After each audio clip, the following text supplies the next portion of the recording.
امام الانبیاء خاتم النبیین حضرت سیدنا محمد رسول اللہ صلی اللہ علیہ وسلم نے ارشاد فرمایا، جس مجلس میں اللہ کا ذکر نہ ہو اور جس مجلس میں مجھ پر درود نہ بھیجا جائے، امام الانبیاء نے ارشاد فرمایا کہ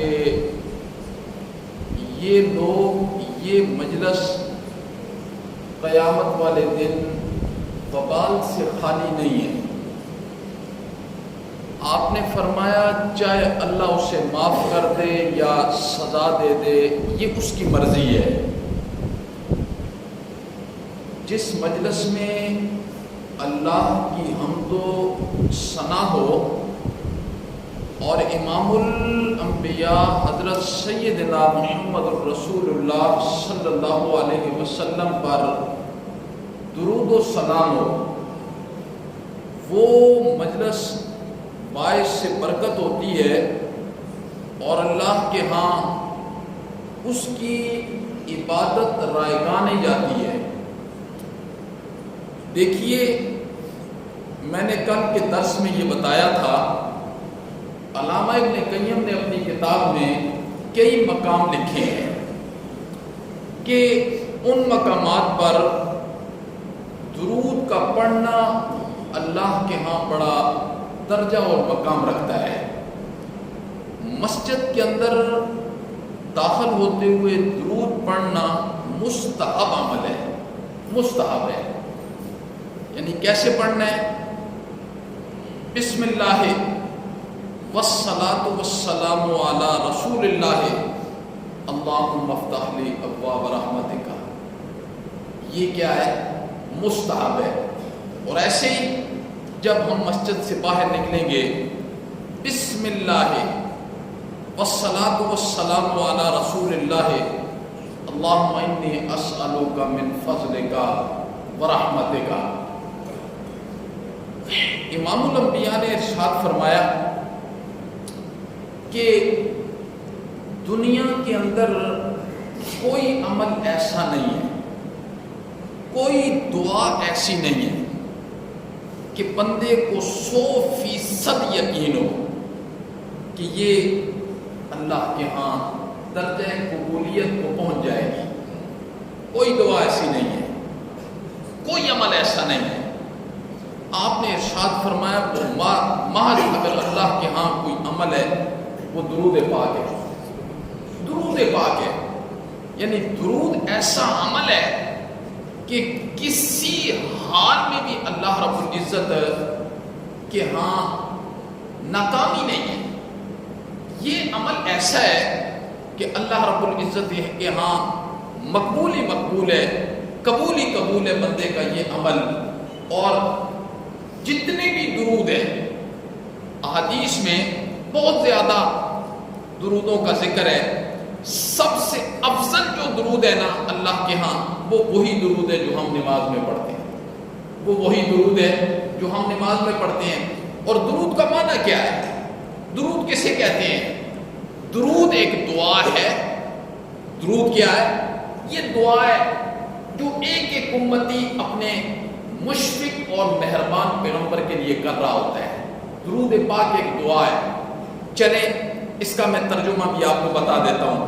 اللہم صلی علی، اب ذرا غور سے سننا ہے، اب بندہ اللہ سے دعا کر رہا ہوتا ہے، اللہم اے اللہ، صلی علی، تو رحمت بھیج، محمد رسول اللہ صلی اللہ علیہ وسلم پر، وعلی آل محمد، اور آپ کی آل پر، کما صلیتا، جیسے مولا تو نے رحمت بھیجی علی ابراہیم، حضرت ابراہیم علیہ السلام پر، وعلی آل ابراہیم، اور حضرت ابراہیم علیہ السلام کی آل پر، انکا حمید مجید، تو تعریف کیا گیا ہے، بزرگیوں کا مالک ہے مولا۔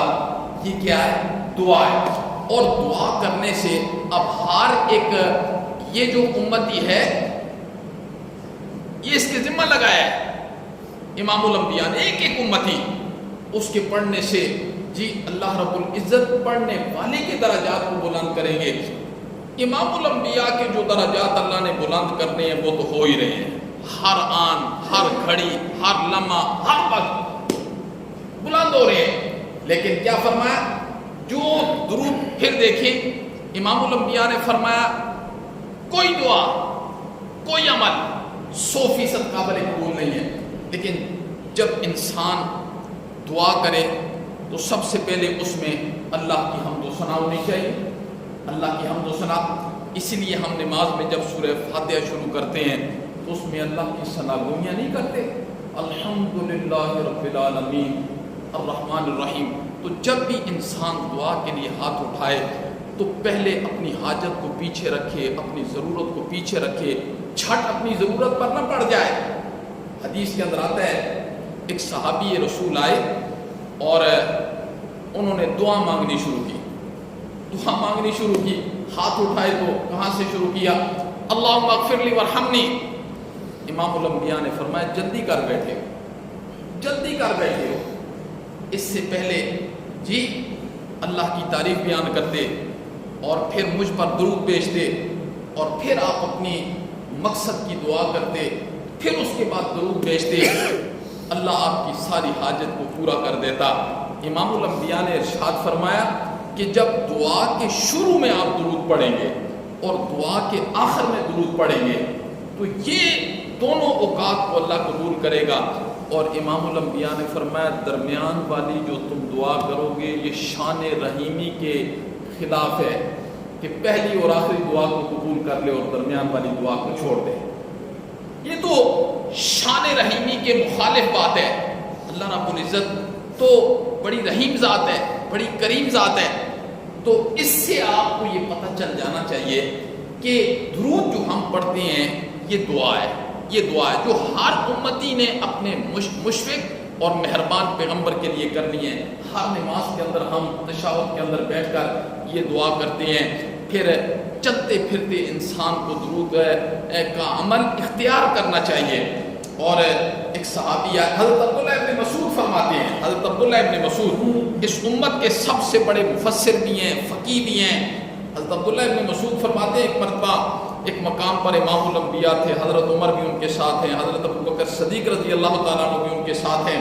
تو میں دعا کرنی میں نے شروع کی تو میں نے درود پاک کو پڑھا، پھر میں نے اللہ کی حمد و ثنا کی، پھر درود پاک پڑھا، پھر میں نے اپنی حاجت کے لیے اللہ سے سوال کیا، اس کے بعد میں نے درود پاک پڑھا۔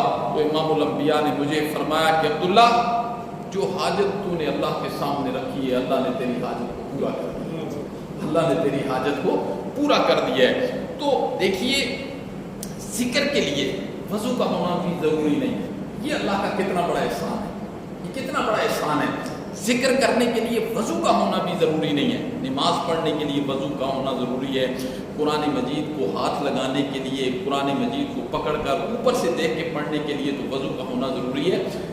زبانی بے وضو قرآن مجید بھی آپ پڑھ سکتے ہیں جی، اور جتنے اذکار ہیں یہ بغیر وضو کے بھی آپ پڑھ سکتے ہیں۔ اگر آپ کا وضو نہیں ہے تو پھر بھی اس پر اللہ رب العزت وہ درجات عطا فرمائیں گے۔ تو اللہ رب العزت سے دعا ہے کہ اللہ رب العزت ہمیں درود پاک کی اہمیت اور مقام اور اس کے مرتبے کو سمجھنے کی توفیق نصیب فرمائے، اور اللہ ہر وقت ہماری زبان پر یہ درود پاک والا عمل جو امام الانبیاء نے فرمایا کہ جو کثرت کے ساتھ درود پڑھتا رہے گا، اللہ اس درود پاک کی برکت کی وجہ سے اس کے جتنے بھی گناہ ہیں جی ان کا وزن بھی کم کر دیں گے، اور اللہ درود پاک کی وجہ سے اس کی غلطیوں کو معاف کر دیں گے۔ اللہ عمل کی توفیق نصیب فرمائے۔ اللہم انت السلام و منک السلام، تبارک یا ذا الجلال والاکرام برحمتک۔ اللہ سب کا بیٹھنا سننا قبول ہو۔